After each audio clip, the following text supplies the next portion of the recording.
And when this occurs in an athlete, so many things happen under the surface. You're looking at they are now overthinking, which then tightens the athlete's muscles and slows their reflexes. It can shorten follow through movements. It also throws off their timing. It can leave the athlete's extremities feeling cold and also accelerates their breathing, therefore causing the brain to think they're in danger and leading that nervous system into fight, flight, freeze state. This ultimately, all of it is going to distract the athlete from the job at hand. So the work I do with brain-based therapy, which is EMDR and brain spotting treatment, it helps the athlete's brain process these past painful experiences and allows normal healing to resume.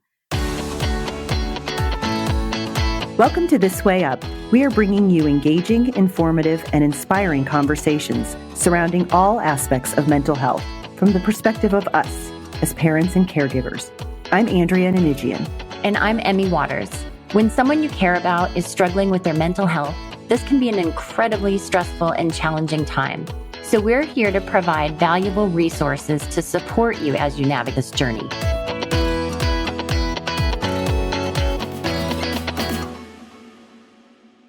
Today we are talking with Jennie Carlestav about performance anxiety. Jennie specializes in mental health care for sports performance. However, this episode contains so many good nuggets for managing your own mental health and for positively supporting your kids with all of their activities. She was a wealth of information. Yeah, Jennie has a lot of information that really relates back to the true neuroscience behind some of these behavioral aspects that we see in youth sports today. And actually, Andrew, this is really cool how we get to open this episode because we've got a clip coming up here from ilovetowatchyouplay.com. And in this clip, you see you're going to hear a series of vignettes from youth athletes who describe in their honest words how they perceive and receive feedback from their parents live on the sidelines. This is very eye-opening. Jennie Carlestav has over 20 years of experience in clinical psychotherapy, with the majority of her career focused on performance anxiety and helping athletes. As a brain spotting therapist, an EMDR certified trauma specialist and consultant, she helps athletes deal with the intense pressure of navigating elite sports, which can include symptoms such as mental blocks, performance slumps, the yips, or recovering from an injury. Using a cutting-edge neuroscience approach, Jennie assists athletes in managing their sports performance and healing from within to reset their nervous system and brain. Athletes further enhance their success by achieving mental peak performance and utilizing heart rate variability and coherence training through biofeedback technology. She has a myriad of certifications and is a public speaker and consultant for EMDR sports performance treatment. When they yell and nobody else is yelling. Sometimes it can embarrass me. Like, a lot. Wait. What's going on? We're just trying to do this, but you want us to try harder? Well, I am. I'm not going into a game not trying my hardest. That'd be, messed up. Yeah, it's a lot of pressure. Sometimes when they try to get the ball in basketball, you kind of think in your head that they're kind of, gonna push you and you're gonna fall and hurt yourself. They don't need to, always be telling me what to do every minute of the game. They kind of just gotta let me play. I love when you say really nice. I got it, Mom.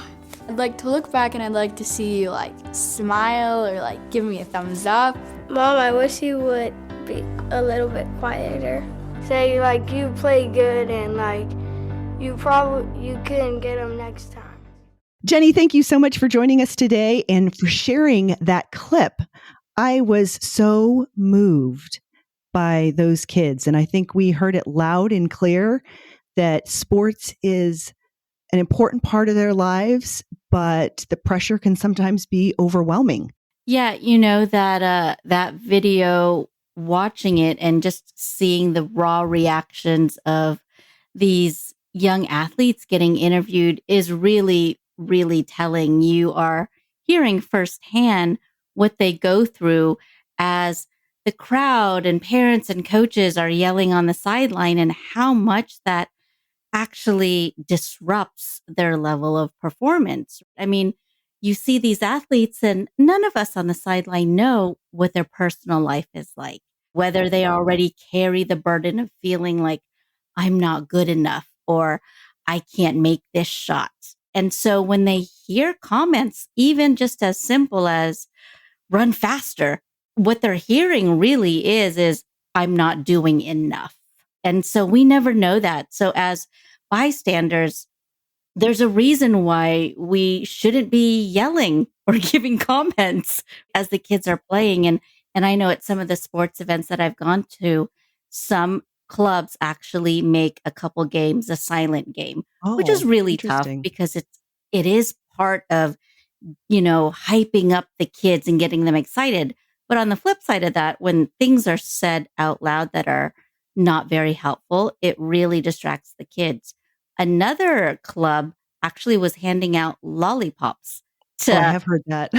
everyone on the sidelines so that they would just, be chewing on their lollipop instead of screaming out advice, which is funny and clever and it works. But yeah.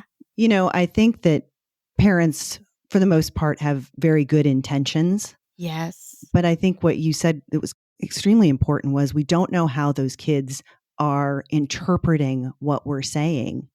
So I am just excited to get into all of this, the performance anxiety, the parents, the coaches, everything that you specialize in. I think this is just going to be such an informative conversation. And I want to start off with what inspired you to turn your practice into athletes and performance-based therapies? For me, this was really both a personal one, which ended up being a professional journey. And we've talked before, Andrea, I'm a mom of two athletes. I experienced watching them face really significant emotional and physical challenges that came with elite sports competition. And as a parent, and as any parent can attest, watching your kids struggle, it's so awful. And we feel so helpless and we don't know what to do.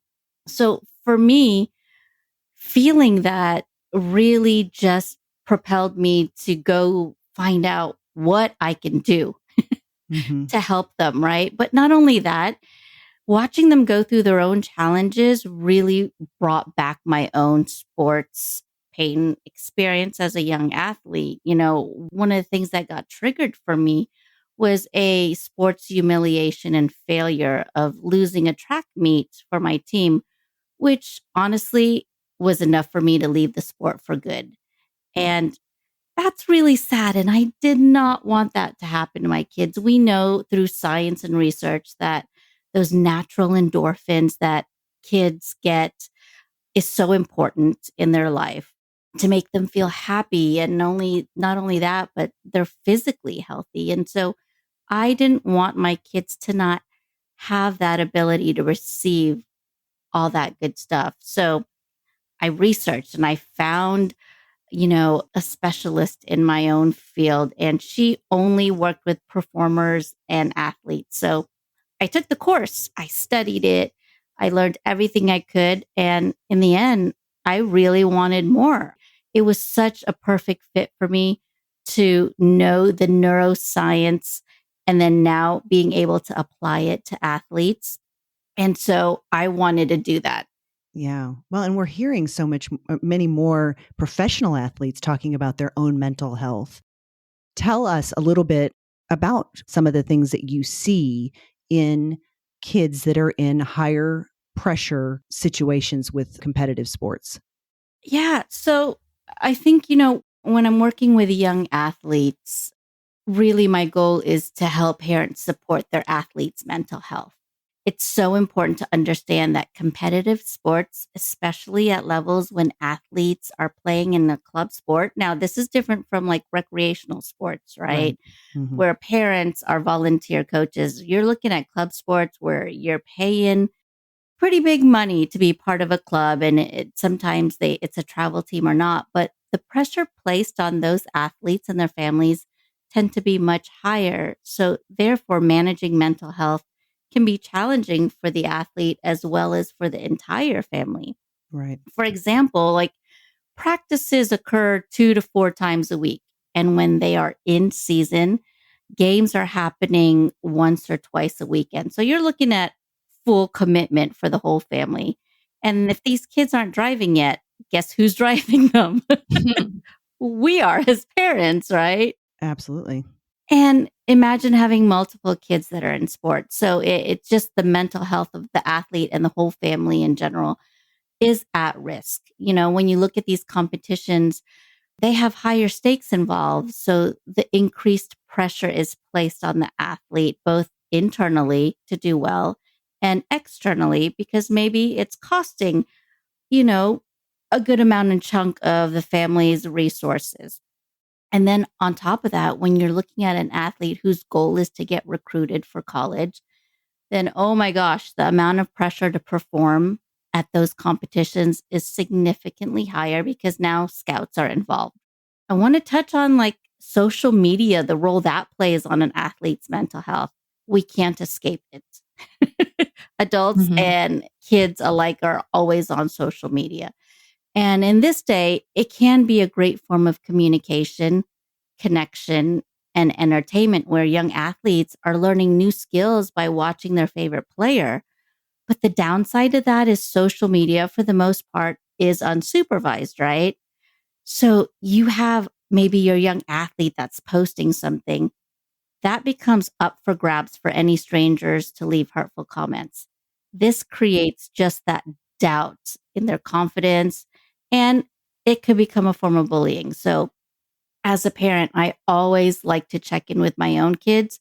And as a psychotherapist, when I work with any athlete of any age, I always have that discussion on how they're using social media, right? And if they're aware of the possible risks and dangers of what can come about when you're posting your performances. But, another challenge for young athletes and their mental health is there is a huge risk for burnout. We see this all the time. I've worked with many young athletes who were clinically burnt out and they didn't even know it. They would just report feeling like, hey, something feels off and I don't know what's going on. I no longer want to go to practice. I'm not happy. I don't like getting out. And this could be such a challenge because burnout directly and immediately affects an athlete's mental health in so many ways. But let's add something on top of that. Let's throw in the factors of these young athletes who are adolescents. Right. Emotions run rampant. It's really a delicate time when adolescents are still learning how to navigate their strong emotions. So imagine this, you put all of that together that I just talked about. Now you have a young athlete that is still juggling school and academic responsibilities. They're also juggling their relationship, friends, maybe a significant other, and family life. And then they're juggling their sports commitments.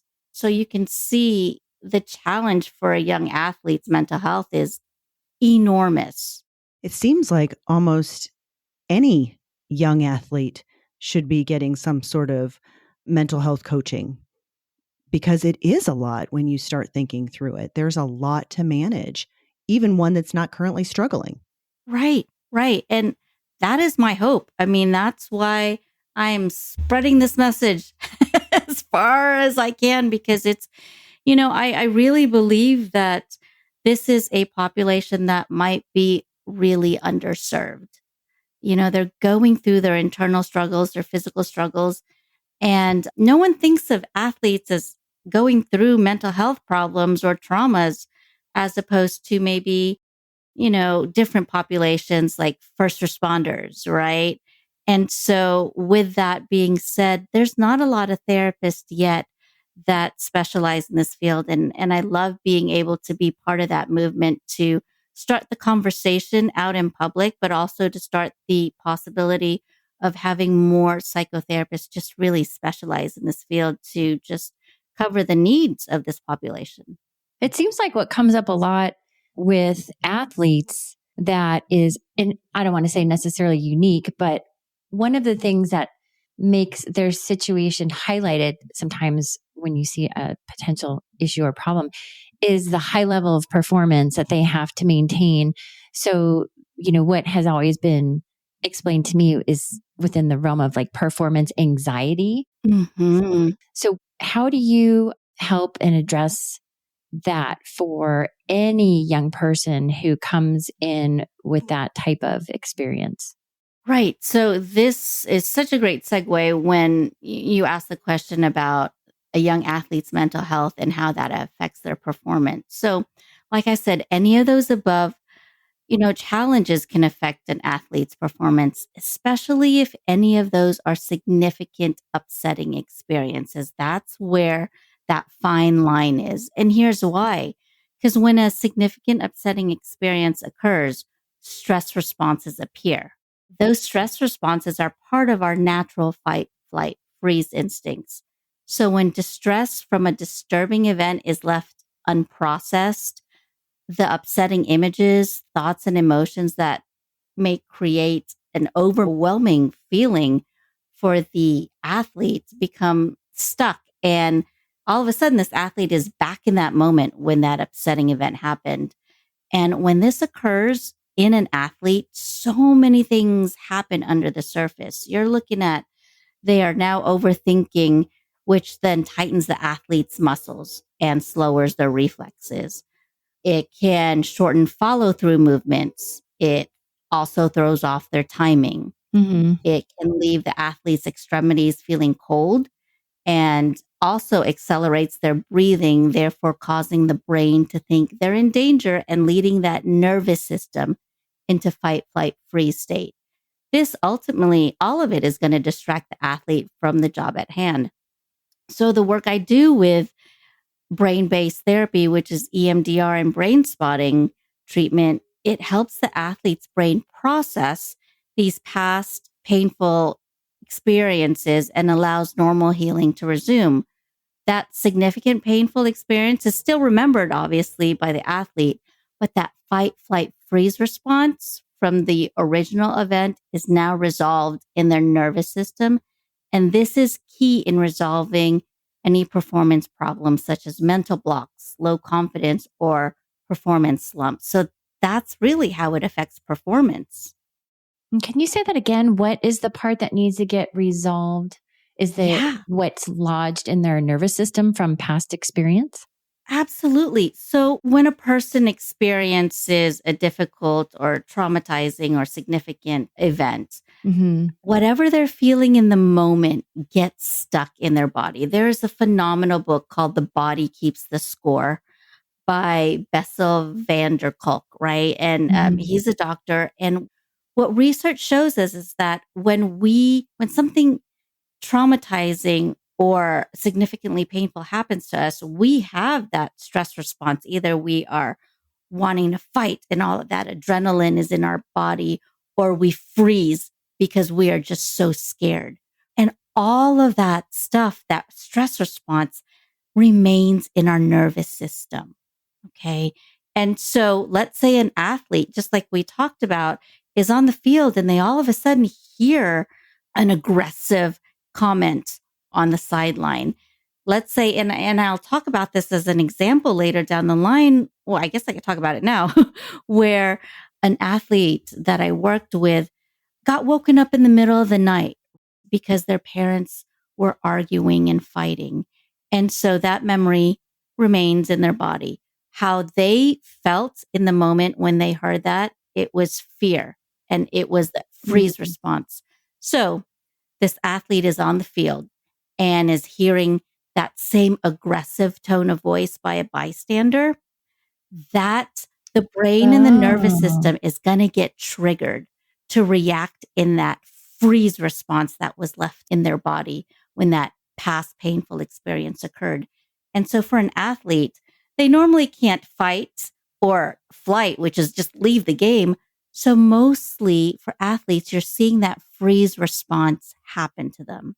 And that's when it can become dangerous. Let's say you have a gymnast that's dismounting off the double bars and they freeze and they can't let go of the bars. And when they do let go, they're so scared that they don't land properly, they can get injured.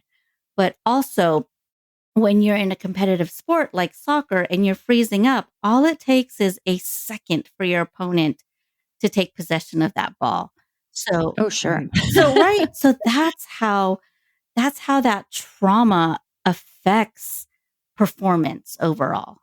So the performance in the moment on the soccer field, as an example, if you experience that freeze, your body can be reacting to an emotion that is attached to a memory or experience off of the field. You got it. In a total.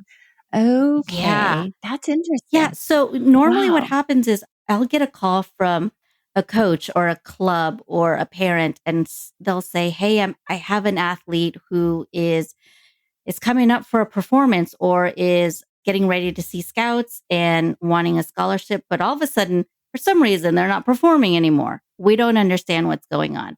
The athlete doesn't understand. The parents don't understand. We as coaches don't understand. We are desperate and you're our last hope. We need to figure this out because this athlete already mastered the skill perfectly before. And all of a sudden, it's called lost movement syndrome. It just disappears. And so my job, and this is where the neuroscience comes in, Andrea, is figuring out what is in the brain that is now getting triggered and is causing that stress, fight, flight, freeze response in the body. So now the athlete cannot execute that previously experted skill that they once had. So, not to get too detailed on that, but how do you do that? Yes. So that's EMDR and brain spotting right there. Okay. Right. And that's just brain-based therapy, which is different from what most people tend to go to therapy for, which is cognitive behavioral talk therapy. Right. And I get it. My private practice, I did that for an entire decade. But the difference with EMDR and brain spotting is that it targets a different part of the brain. While cognitive behavioral talk therapy is helpful, it only accesses the frontal lobe of the brain, while EMDR and brain spotting targets that subcortical midsection of the brain that stores the trauma or painful life experiences.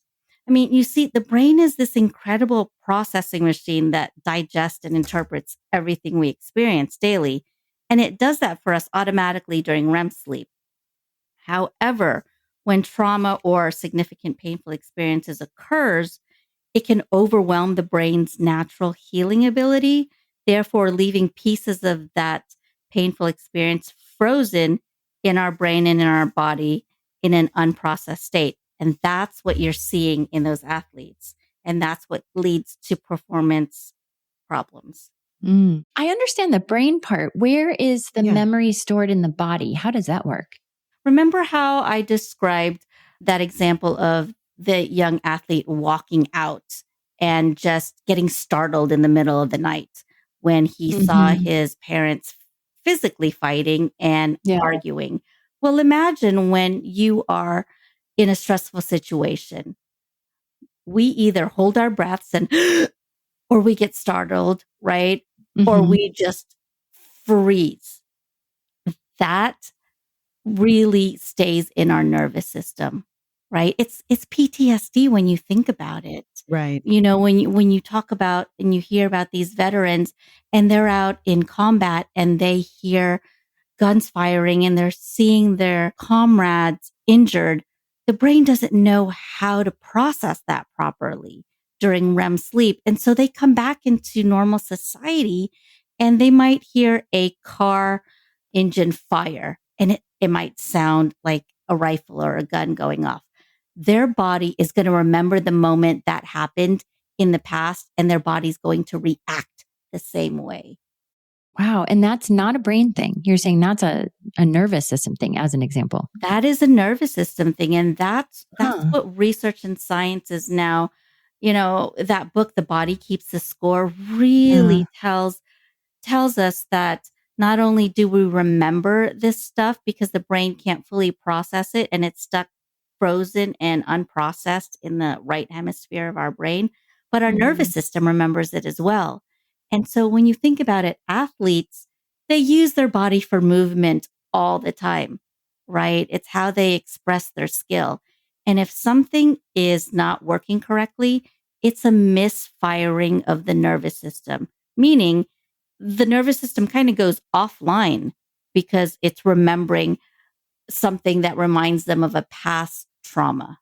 So are you saying then you work on healing the brain so that the nervous system doesn't get triggered? Absolutely. And that's how you help with the performance anxiety. So even though it's not a brain specific issue and it's a nervous system issue, the brain is actually what is triggering the series of events that cause the performance issues. Yes. And let's take it a step further. What I work with is the heart brain nervous system connection, right? Because what science is now coming out with is the heart is the control center of our entire body. So when you are feeling anything other than gratitude or peace, your heart is sending all those synapses and those messages up to the brain, telling the brain, hey, warning signs, something's going on here. And the brain hits that fight, flight, freeze mode and shoots out messages to your nervous system. And so that's the connection with the heart, brain, nervous system. So part of what I also do is I work with heart rate coherence, which listening to your podcast, you had a doctor talk about heart rate variability. Right. And so for me, when I work with athletes, I am training that athlete to train that cardiac muscle, which is the heart, to remain calm in the most intense pressure, because that heart is going to send signals to the brain. And it's either going to be, hey, we're all good, green light, or hey, something's happening. And it's going to send that fight, flight, freeze response. And then the rest is going to flow through the nervous system. And that's instantaneously. Can you explain what heart rate variability is? We just got my son an Oura ring, and that's one of the things it tracks, but I don't fully understand what that is tracking. Heart rate variability is looking at the rate in between breaths. And what we are wanting to do is get that calm and steady, because when it's calm and steady, that athlete now isn't working in the optimal heart rate mode. And that's going to be the best use of their energy. Okay. And so what we're doing is we're training them to breathe. You know, you've heard all along, breathing is so important. Let's do yoga breathing, right? But there's science behind that now. Yeah. And being able to just train your breathing is going to set that pace and that heart rate variability in a place where it's optimal for performance. And when it's optimal performance, it shoots up messages to the brain that all is good. And when that's happening, you are in what's called heart rate coherence. When you're in heart rate coherence as an athlete, what it's described as, everything is online connected. What you're feeling in your heart, what you're thinking in your brain, and what your nervous system is doing. That is the best use of an athlete's energy. They're more focused. They're faster in their reflexes. Some athletes describe it as, I'm going in regular speed and a ball coming at me at 90 miles per hour. If you're in baseball, it feels like 30 miles per hour. And so that concentration is laser focused there. So being able to train your heart to be in coherence is really key, and one of the key factors I do to help athletes just start that neuroscience and keeping everything clear. But then on top of that, you're also healing whatever trauma happened to them. Sure seems to me that, I mean, first of all, we hear about breathing, I think, every single episode that we've had. We've talked about breathing. Yeah. But I would think as a preventative measure, before any athlete has any kind of performance anxiety or performance issues, is that part of coaching our own kids would be to teach them about this from a very early age. Oh my gosh, absolutely. Because it's not only beneficial in sports, it really is teaching them to remain calm in stressful situations. So you're looking at maybe a student who has test anxiety. Oh, sure. Right. Yeah. Or is dealing with anything stressful at school or in their personal life. It really is getting them started in the right foot. And that's where that psych education comes out. I mean, I love it. My kids have my biofeedback machine and they've got a big competition and they're like, Mom, let me borrow that good stuff. Oh, no way. And I'm like, go for Give me it. some of that. That's so cute. Wow.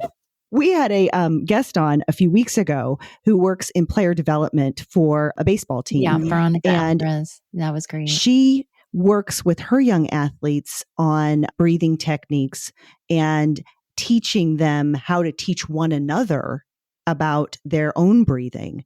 And I thought to myself, that is brilliant for a coach to be teaching young athletes that. And we as parents should be teaching it to our own kids. And quite frankly, a lot of us need to be teaching it to ourselves as well. Oh my gosh, absolutely. It is, to me, I believe it's one of the most basic skills to be able to just manage your emotions, right? 100%. And this is what it does. That heart rate variability and heart rate coherence is being able to train your heart to remain calm, and that's where emotions lie. Whatever you're feeling in the heart, that's what's going to shoot up to your brain and tell your brain we're either in fight, flight, freeze, stress mode, or everything is good. And then the rest follows. So when you think of, back then, everyone used to think the brain is what's going to dictate everything. And now scientists coming out like, no, it's the heart. When you think about when we're born, the first thing developed, even in utero, is our heart.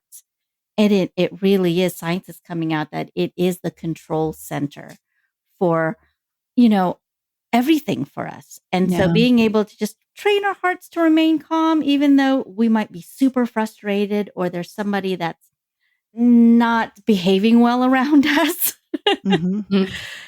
really will help us stay in coherence and help us remain calm and focused, which will lead our brain to just clear up any negative thoughts and our nervous system to just stay online and function. Right. And so that was a great question, Emmy, is how does this all come together? And that's your answer. That's neuroscience in its best when it comes to sports. Curating these valuable conversations is really about our shared passion for promoting mental wellness. Behind the scenes, however, there are some platforms and systems we utilize that cost money that help bring these episodes to you.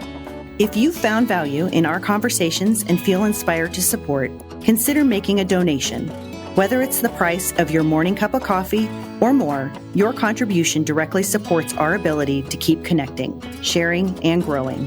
Please visit our website at thiswayuppodcast.com to support this community. We thank you and we appreciate you. I love that you pose it in a way that we have actionable steps and we can make positive change for ourselves or our kids.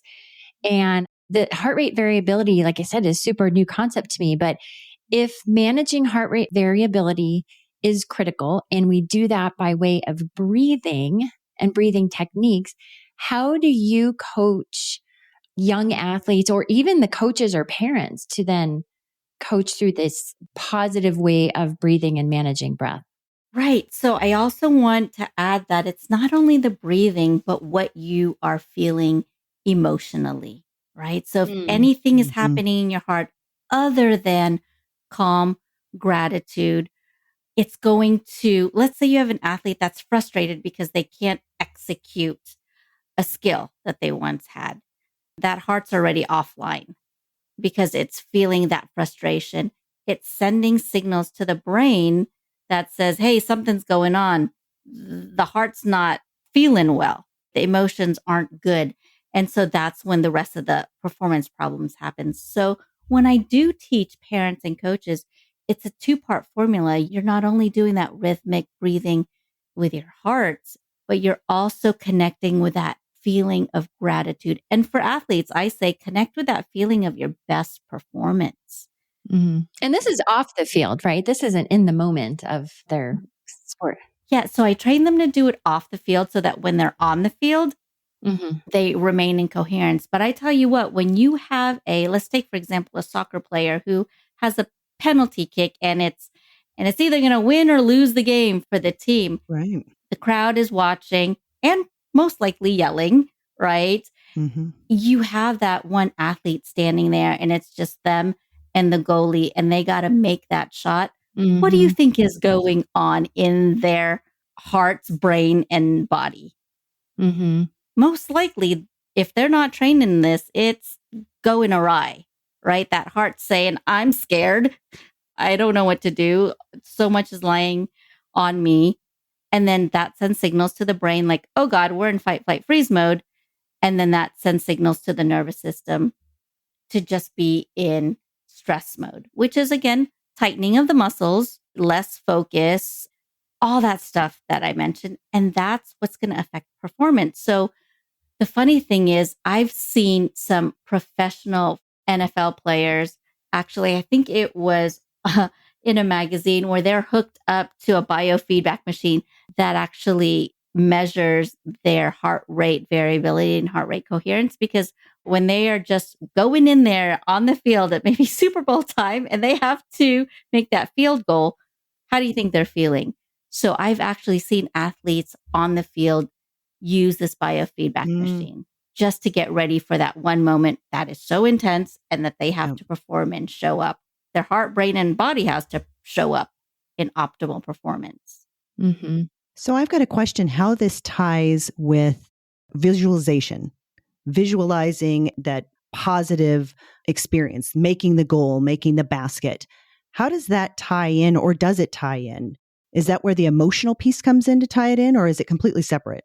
No, that's where it ties in. Absolutely, Andrea, because if you're visualizing that moment that you're so grateful for, or at your best performance as an athlete, you're really tapping into that emotion, right?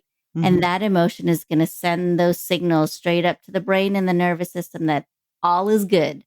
And then everything is online. It's that heart, brain, nervous system connection there.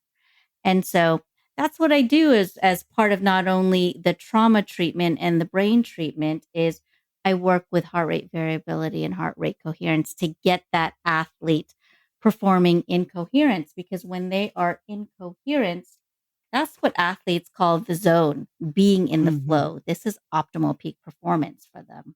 Okay, this is not a commercial for the Oura Ring, but Emmy, but I do have a question, Emmy, about the Oura Ring. You said that it one of the metrics is heart rate variability. Yeah. Mm-hmm.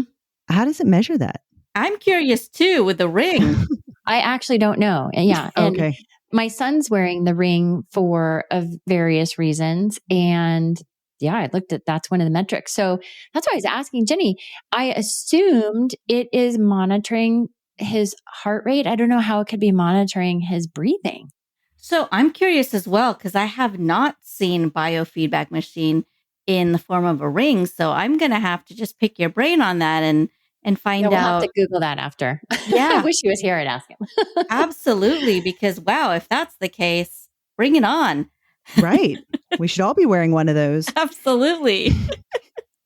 So what is brain spotting? You've talked about EMDR, but what is brain spotting? I had never heard of that. So brain spotting is, so let's start with the EMDR first, because a lot of people don't even know what that is. And it's such a long word. It's called eye movement desensitization and reprocessing. It's a mouthful.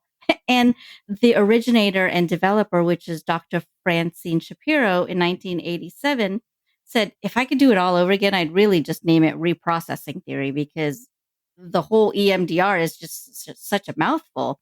But what she did and why it's really a brain-based therapy is that she discovered EMDR through a personal experience.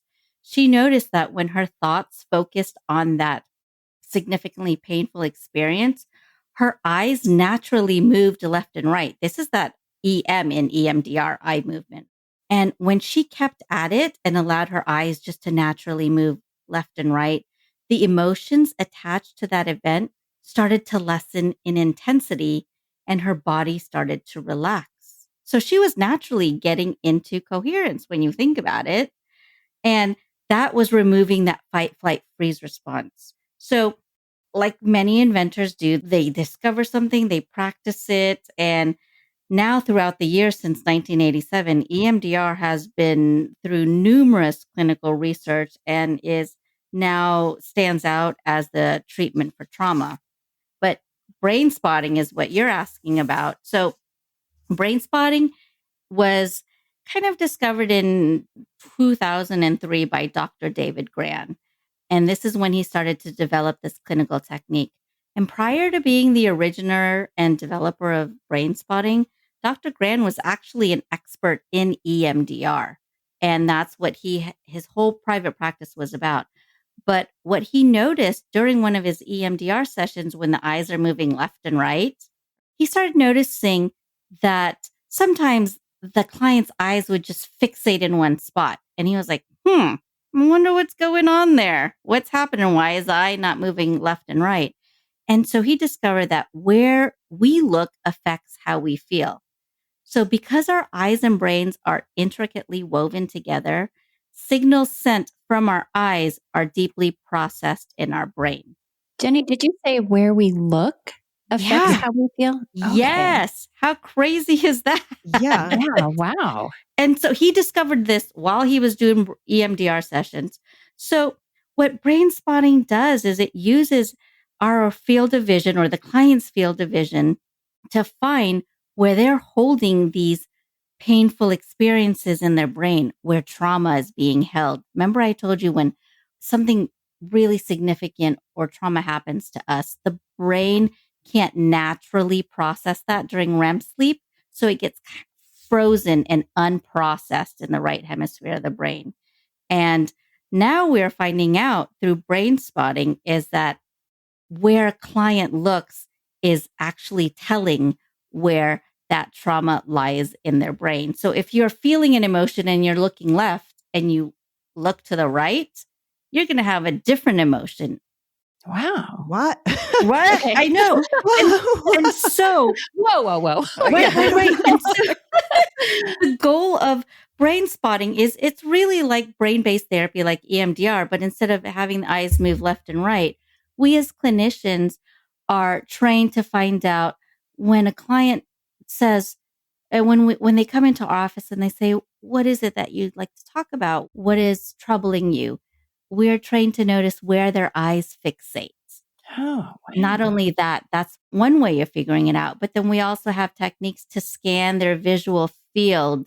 And when we find that reflexive movement with their eyes, and it might be just a slight freeze response or a lot of blinking, we hold a pointer in the air and we say, I want you just to notice, hang out in this spot and notice what comes up for you. And what we notice is that clients will start to remember that painful, traumatic experience, but their bodies will also get activated. Because remember, trauma remains in the body, right? And so then that's when we reprocess that. This can only be accessed through brain-based therapy. And that's why cognitive behavioral therapy takes maybe a little bit longer to get to the root cause because it's accessing a different part of the brain as opposed to EMDR and brain spotting. Okay, I have two things that I'm feeling brilliant about right now. You had mentioned Go for it. because I'm putting two and two together here. But you mentioned that some of our trauma is stored and it's not being able to be processed through REM sleep. Right. Well, if my science background is good, I think I remember that in REM sleep, your eyes are rapidly moving. Yep, you got it. Well, I should know that because it says rapid eye movement. Okay. Hello. It is, your eyes are moving. So apparently your eyes are not, that movement is not releasing it, even if it's moving left and right rapidly even if while it's we moving sleep. left and right. That is a great question because our brain has that natural healing effect to make meaning of what happened during the day, which is REM sleep. We go to REM sleep and our brain's like, okay, this happened today. Let's file it, move it from the right hemisphere to the left hemisphere of this brain and put it in long-term storage. The thing is, with traumatic events, it's harder for the brain to process that over. It kind of gets stuck. It's like a glitch. It's a misfiring in our neural network saying, okay, this was just a lot of information. I can't move this over through natural REM sleep. So that's how it gets stuck. So we're basically doing what REM sleep does. You're doing it outside of being asleep. Absolutely. So you're That is so conscious, interesting. but you have a trained clinical psychotherapist that is now guiding you through the reprocessing part. That's the R in EMDR. And while Okay. you're doing that, you're desensitizing, you're lessening the triggering effect that's left from that trauma, which is the D in EMDR, desensitization part. So that's how it all comes together. The second point that wasn't very brilliant, but a question. It was is- brilliant. No. You haven't heard the second part yet. It may not be. But Wait for it. in the brain spotting, Mm-hmm. when their eye gets fixated in a certain position, Mm-hmm. is that position something that you as a trained clinician would say, oh, they're looking to the left upper quadrant of the room, that ties to this portion of the brain or this part of the brain? Or is it that it's just stuck and it's not really related to any part of the brain? Am I making sense? So you're partially right. So when we Okay. see a reflexive movement, which is like, just either that stuck effect with our eyes or the blinking or the twitching, we stop at that point and we ask the client to just hold that position. And that's kind of the way in to that trauma memory. So it's specific to the person. Yeah, Oh, Okay. wow. absolutely. That's what I was wondering. Can you do this type of therapy remotely? Yes. Yeah. I do it when I have clients, I'm in San Diego, but when I have clients all throughout California and they can't get to my office, we are doing EMDR and brain spotting online. Wow. And I love the remote aspect of it because now I can reach more athletes. Oh, I For bet. the athletes that are out of state and they'll say, hey, I heard this thing that you do and nothing else has worked. I've gone to our sports psychologist and therapy and nothing's happening. And we want to see if you can help us out. Then because I'm not licensed in the state, that they have to come in and fly into San Diego. And I'll usually do an intensive, which is a 3-day, 3 to 4 hours a day of treatment. Wow. Oh, wow. How long does it take for it to take positive effect? It depends, right? Because trauma it's so individually perceived. Like, let's say you'll have a person, 2 people that were at a bank and it got robbed. One person will go out of there and like, oh, that was an awful day.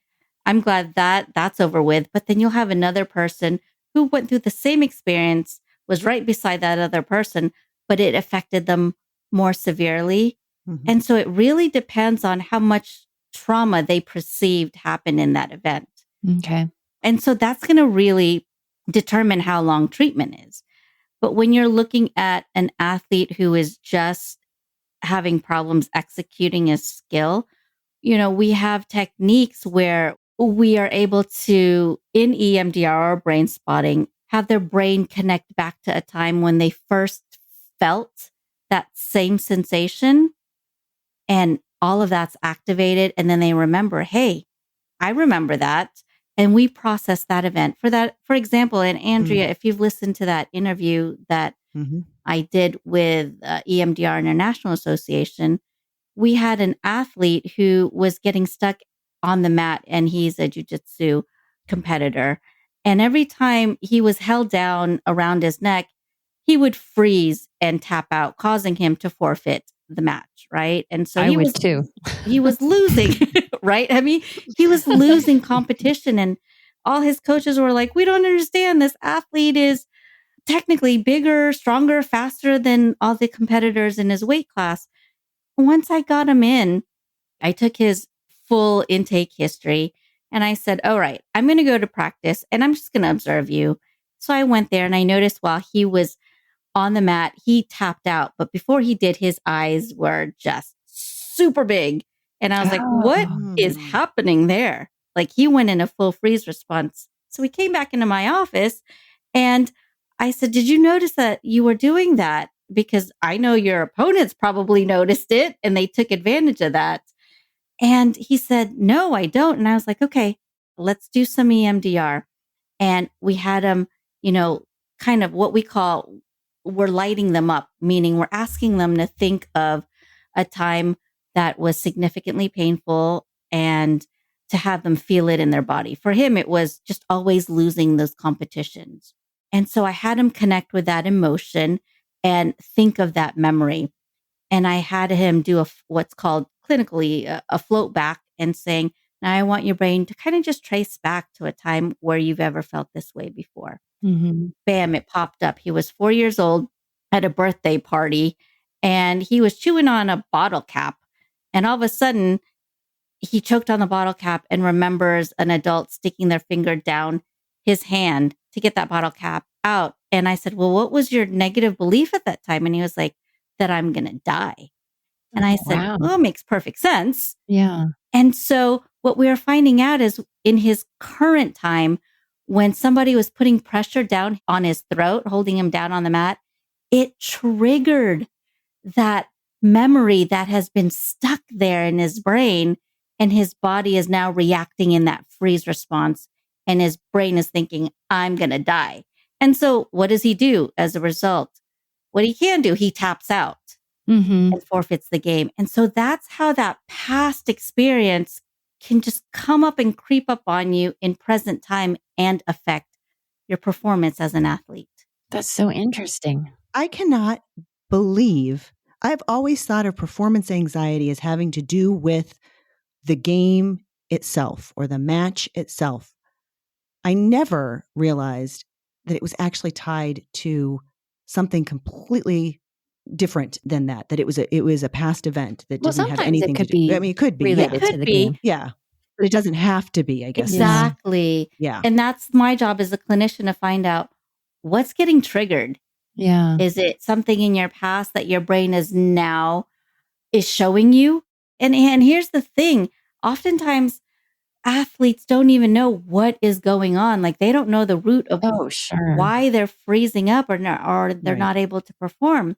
But I love this book, and it's a resource that I want to throw out there to your audience. It's called This Is Your Brain on Sports. It's by Dr. Gran, who is the originator of Brainspotting, and Dr. Goldberg. And Dr. Goldberg says that all sports performance problems are rooted in trauma. And I really love that, being a trauma-based brain therapist. For me, it has been so true in all my years of working with athletes. What's the youngest age where we would hold a memory that affects us later in life? So I've had some clients who are able to, while they're in reprocessing, remember the visceral kind of effect their body had, but they can't see anything and they can't talk. And we've traced it back to that they were in utero. No. What? This is science, ladies. It's crazy. The brain oh my gosh, and the body hold those memories even in utero. So it could be something that happened to the mother that created a stress response to the child. So and it could be a baby. Something could happen to the baby and they hold those memories. I'm getting really personal because I think about my son and having had significant surgery as an infant. Yeah. And so the fears that our whole family went through around this surgery could have impacted him. And that's why he has feelings of blah, blah, blah as an adult. Emmy, absolutely. Yes. Oh, shit. And so when a client comes in, Andrea, I see your eyes and I love it because that's absolutely true. Your eyes are like, it's so fascinating to me. And that's the neuroscience behind it. I love it. I can geek about this stuff all day long, but you're absolutely right. And so when I have a client that says, I don't have words to put with it and I don't have any images, and I'm like, okay, just notice what's happening with your body, because that's when we're releasing that stuck trauma that happened to them way back then, even before they were pre-verbal or even in utero. Oh my goodness. This is just rocking my world right now. So cool. It's a lot to It process. is so cool. Wow. Okay. So I think this could probably go on for another 3 hours because I probably should have got my degree in this because this stuff is so interesting to me. But most parents don't have kids that are super high performing or oftentimes don't even have performance issues. However, you don't know that until you know it, right? Right. What are some things that parents can do to help their kids early on and even throughout their entire, childhood sports career to help them be able to manage the stress that naturally comes about when put into a sports game or match? Yeah, absolutely. And my thing and the thing that I spread to parents is we have such an important role, and coaches. It's such an important role. And I can't emphasize this enough. As parents and coaches, our only job is to make sure our young athletes continue to have joy for the sports. Yes. Really. And part of supporting parents and coaches is to help educate them and have that open discussion on reasons why sports no longer become fun for their young athlete.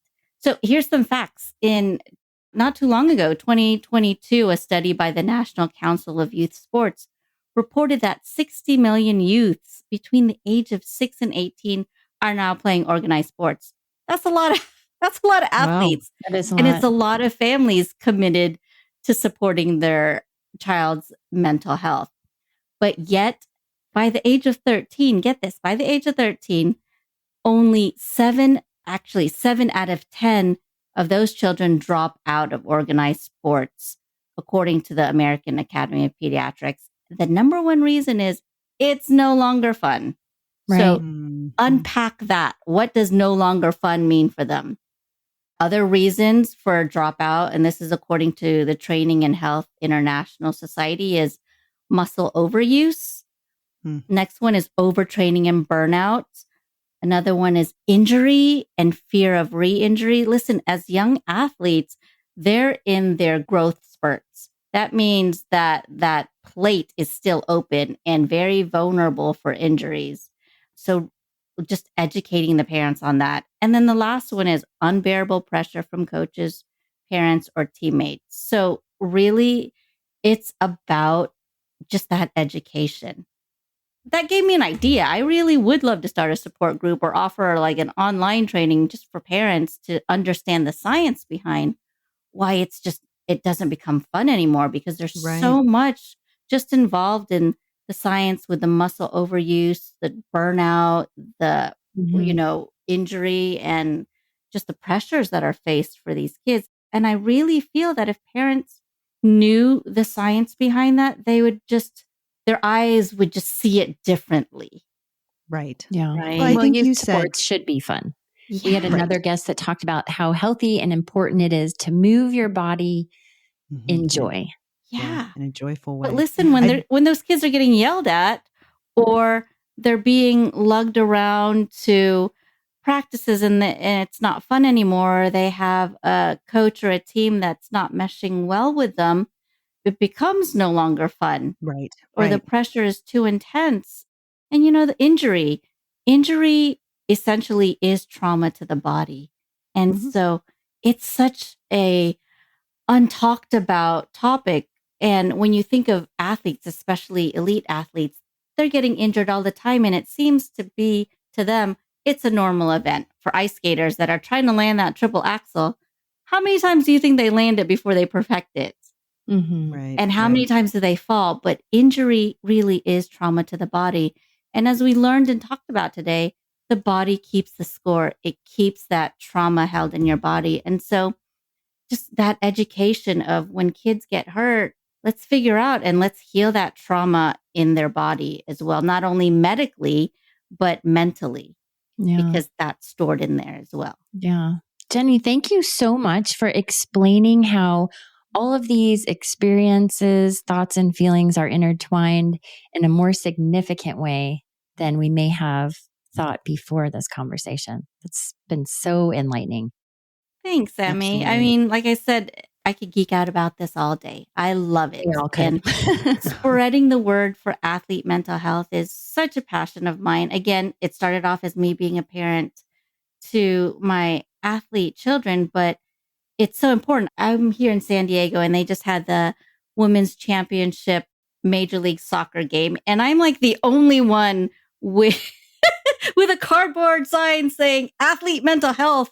And I had I love it. and I had my daughter take a picture and she was like, "You go, Mom." Like, you know what? Awesome. It's got to start somewhere. So Jennie, if we have a listener who is not here in California, because we will put your information in our show notes, but if they're a listener that's not here in California, how can they go about finding a practitioner just like yourself in their state? Absolutely. So they've got two options. They reach out, and then if there's any connections that I have in their state, I am more than happy to get them or their athlete that they're asking for connected with that person. They could also have a sunny San Diego vacation and come down and, see me, and we'll get that sorted out for them. Awesome. Excellent idea. Jennie, this has been so interesting. And we talked a little bit earlier about getting you a glass of wine. We may need to do that sooner than later because I may want to pick your brain some more. Yes, I would love that. Thank you so much, Jennie. We will have all of Jennie's information in our show notes. And if you like today's episode, please like and subscribe and share with all of your friends. I love it. Thank you both so much. Thanks. Thank you. Thanks, Jennie.